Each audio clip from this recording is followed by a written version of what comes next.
ना खाने को होते थे पैसे, ना रहने को घर। आखिर कैसे एक गरीब तांगे वाले का बेटा बन गया 17 साल की उम्र में उत्तर प्रदेश का सबसे बड़ा डॉन। 17 की उम्र में ही हो गया था इतना खूंखार कि अतीक से डरने लगी थी बड़ी बड़ी सरकार। सामने कोई चुनाव लड़ने को नहीं होता था तैयार। जब अतीक के केस में कोर्ट के 10 जजों ने वापस ले लिया था नाम, फिर हुआ ऐसा काम, अतीक का हो गया काम तमाम। अतीक के सबसे पहले जुर्म की कहानी, जब अतीक ने इलाहाबाद में बनाई अपनी पहचान, खत्म कर दिया था इस डॉन का नामो निशान। साल 1989 की बात है। आज का प्रयागराज उस वक्त इलाहाबाद हुआ करता था। इलाहाबाद के चकिया का रहने वाला एक लड़का 10वीं क्लास में फेल हो गया। पिता फिरोज अहमद तांगा चलाकर परिवार चलाते थे, इसलिए उन्हें फिरोज तांगे वाला कहा जाता था। ये वो दौर था जब इलाहाबाद में चांद बाबा का सिक्का चलता था।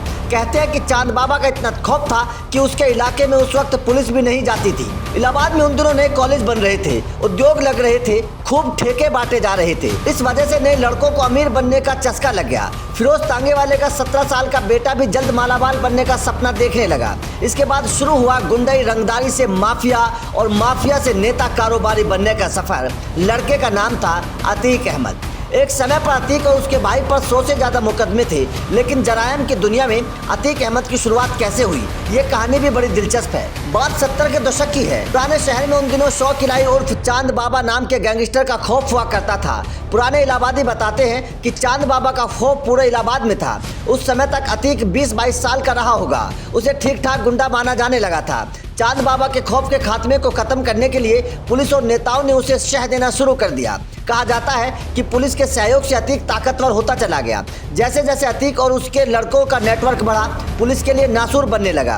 अतीक को इस बात की भनक लग गई थी। उसने एक पुराने मामले में जमानत तुड़वा कर सरेंडर कर दिया। जेल जाते ही पुलिस उस पर टूट पड़ी। उसके खिलाफ रासुका लगा दी गई।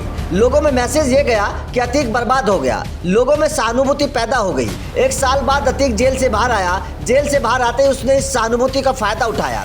उसे समझ आ गया था कि अब बचने के लिए सियासत ही काम आ सकती है। हुआ भी ऐसा ही। 1989 में यूपी में विधानसभा चुनाव हुए। इलाहाबाद पश्चिम सीट से अतीक ने निर्दलीय पर्चा भर दिया। सामने था चांद बाबा।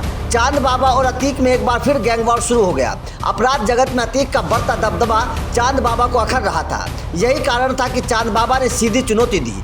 चुनाव में चांद बाबा हार गया। जनता ने अतीक अहमद को विधायक चुन लिया। अतीक की इस पहली जीत के कुछ ही महीनों बाद बीच चौराहे भरे बाजार इलाहाबाद के सबसे बड़े डॉन चांद बाबा की हत्या कर दी जाती है। धीरे धीरे करके चांद बाबा का पूरा गैंग खत्म कर दिया जाता है। हत्या में अतीक पर कोई केस तो दर्ज नहीं हुआ, लेकिन हत्या का आरोप अतीक अहमद पर लगा।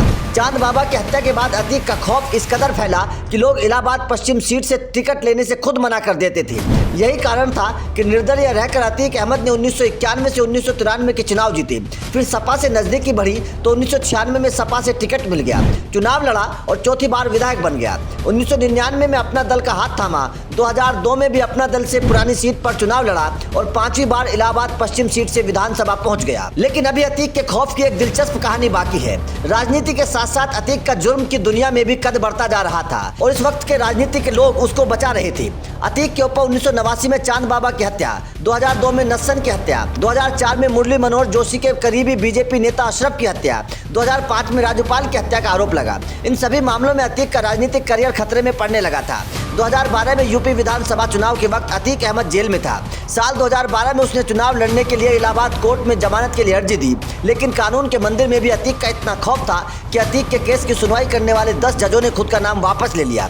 कोई अतीक के खिलाफ केस में नहीं फंसना चाहता था, लेकिन 11वें जज ने सुनवाई की और अतीक अहमद को जमानत मिल गई। लेकिन अब अतीक की राजनीतिक ताकत कम हो चुकी थी। अतीक ने चुनाव लड़ा तो चुनाव में अतीक अहमद को हार मिली। जिस राजूपाल की हत्या का आरोप अतीक पर था, उसी राजूपाल की पत्नी पूजा पाल ने उसे उसकी औकात दिखा दी और हरा दिया।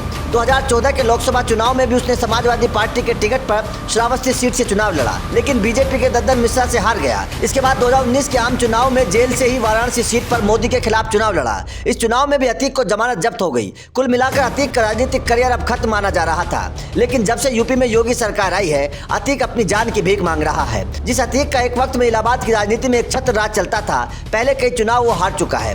कहते हैं कि सूरज उगता है तो एक वक्त में डूबता जरूर है। अतीक भी उस डूबते सूरज की तरह है। आपका अतीक के जीवन को लेकर क्या कहना है और क्या आपको लगता है कि अतीक का इतना बढ़ता कद राजनीतिक देन है? कमेंट करके जरूर बताएं।